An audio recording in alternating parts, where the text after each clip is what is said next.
Casablanca, Charles Lindbergh, and Daniel Pearl are all on this day. Welcome back to On This Day. Today's date is January 23rd, 2023. It is the 23rd day of the year. There are 342 days left. It's the fourth Monday in the fourth week and the 34th day of winter. You got 56 days left until spring. Today is National Pie Day. National Pie Day on January 23rd celebrates the nation's favorite dessert. We have another pie day, but that has to do with the mathematical pi. This one's about the dessert. If you're not sure if you like pie or not, just look down. If your belly sticks out about an inch past your belt buckle, you like pie. Pie in just about any form makes a crowd happy. That's what it says on the website.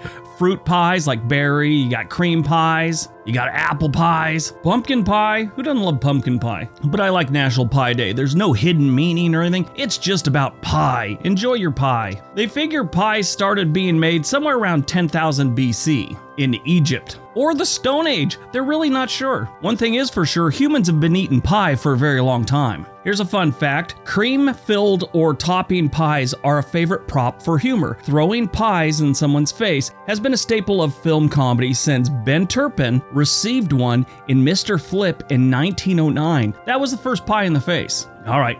Let's see what else January 23rd has given us. 1789, Georgetown College, the first Catholic university in the United States, is founded in Georgetown, Maryland. It's now Washington, D.C. 1849, Elizabeth Blackwell is awarded her M.D. by Geneva Medical College of Geneva, New York, becoming the United States' first female doctor. 1909, the RMS Republic, a passenger ship of White Star Line, becomes the first ship to use CQD distress signals after colliding with another ship, the SS Florida, off the Massachusetts coastline, an event that kills 6 people. The Republic sinks the next day. 1941, Charles Lindbergh testifies before Congress and recommends that the United States negotiate a neutrality pact with Adolf Hitler.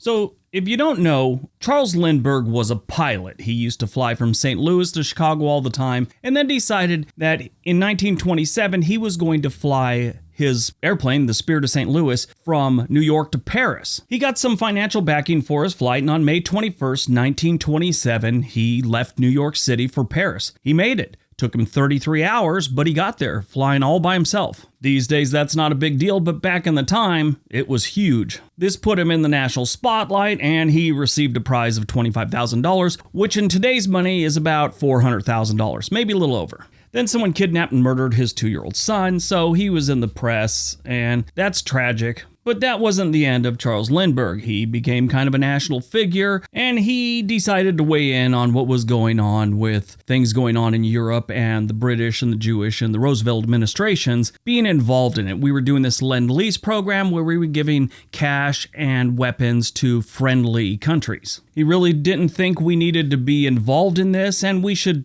form some kind of truce with Hitler. A lot of his comments were anti-Semitic, and this kind of lost him support from a lot of other people. He was no longer the hero that the American press and the American people had kind of built him up to be. President Roosevelt denounced Lindbergh publicly, and this caused Charles Lindbergh to resign from the Air Corps. One thing leads to another, and he has a change of heart, and eventually ends up flying 50 combat missions over the Pacific. He eventually is promoted to general in the Air Force Reserve by President Dwight D. Eisenhower. 1957, American inventor Walter Frederick Morrison sells the rights to his flying disc to Wham-O Toy Company, which later renames it Frisbee. Before that, it was like the Pluto platter. He tried several different names, and it never really took off.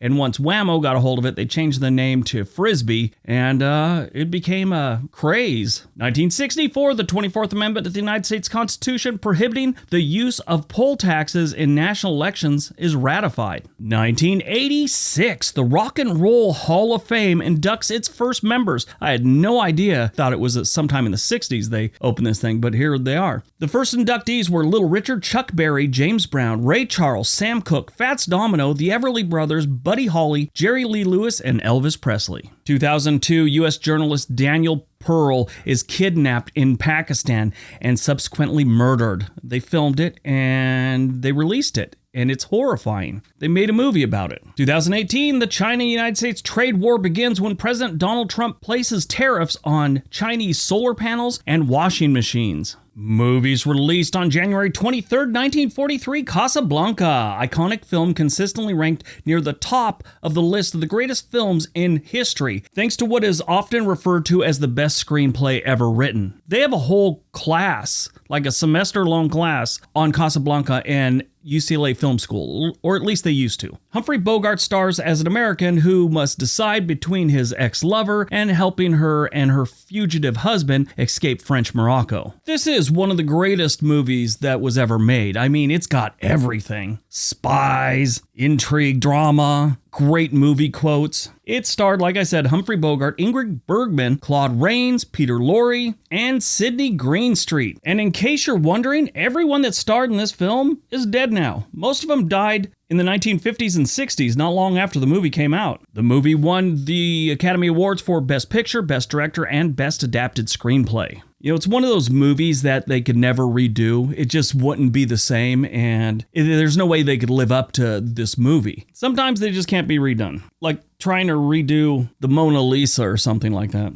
Born on January 23rd, 1737, John Hancock, founding father and prominent patriot of the American Revolution, who was the first and third governor of the Commonwealth of Massachusetts. He was also the president of the Continental Congress, the governing body of the United States during the American Revolution. He inherited his uncle's successful business, who was more like a father to him than an uncle. His name is synonymous with signatures because his signature on the United States Declaration of Independence is the largest signature. It's like twice and 3 times the size of other people's signatures on the document. Died on January 23rd, 2021, Larry King, TV and radio host, interviewer, author, columnist, who gained widespread fame with his Larry King Live show. He changed his last name from Ziegler to King because his boss at the time felt that Ziegler was too ethnic. Who knows if that helped his career or what? One of my favorite stories like that is Sean Connery. Actually, when he first got into show business, he had a few agents tell him he needed voice classes to lose his accent because it was too thick and people wouldn't be able to understand him. In my opinion, Sean Connery's accent kind of made his career. On January 2nd, 2021, it was revealed that King had been hospitalized with COVID-19